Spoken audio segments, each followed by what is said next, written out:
السلام علیکم ورحمۃ اللہ وبرکاتہ۔ ریڈیو HRDF میں آپ کا استقبال ہے۔ خلیفہ حضرت عمر رضی اللہ تعالیٰ عنہ کے دور خلافت میں ایک دفعہ مدینہ میں سخت قحط سالی پڑا۔ حضرت عمر رضی اللہ تعالیٰ عنہ بارش کی دعا کے لیے نکلے، لیکن انہوں نے صرف گناہوں سے توبہ کی۔ لوگوں نے کہا کہ آپ نے بارش کے لیے تو کوئی دعا ہی نہیں کی، تو انہوں نے جواب دیا کہ میں نے بارش کے لیے آسمان کے دروازوں کو کھٹکھٹایا ہے۔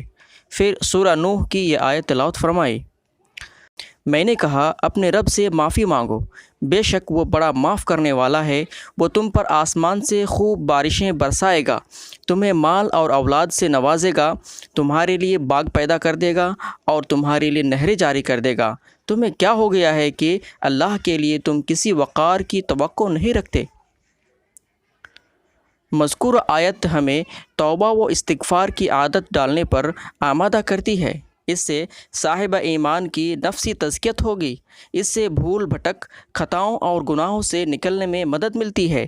اس کے علاوہ توبہ و استغفار دکھ، درد اور مایوسی سے نکال کر ایمان اور امید بخشے گا، اور ہمارے وہم و گمان سے بھی بالا تر ہمارے لیے رزق کے دروازے کھل جائیں گے۔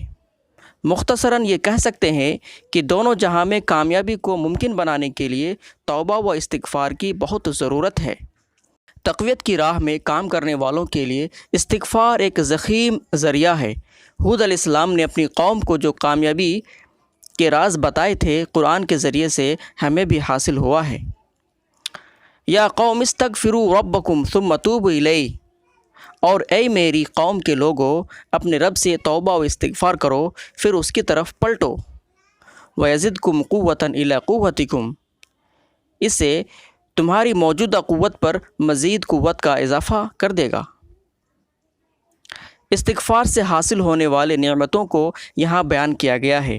اگر دل سے اللہ تعالیٰ سے توبہ طلب کریں گے تو یقیناً وہ گناہ بخشے گا، اور ساتھ ہی ساتھ اللہ تعالیٰ کا فضل و کرم بھی نازل ہوگا۔ اس آیت سے یہ بات یہاں پر واضح ہے، نیز اس سے دائمی اور ابدی کامیابی کا اللہ تعالیٰ بھی وعدہ کیا ہے۔ اگر اس سے پھر گئے تو ناکام ہو جائیں گے۔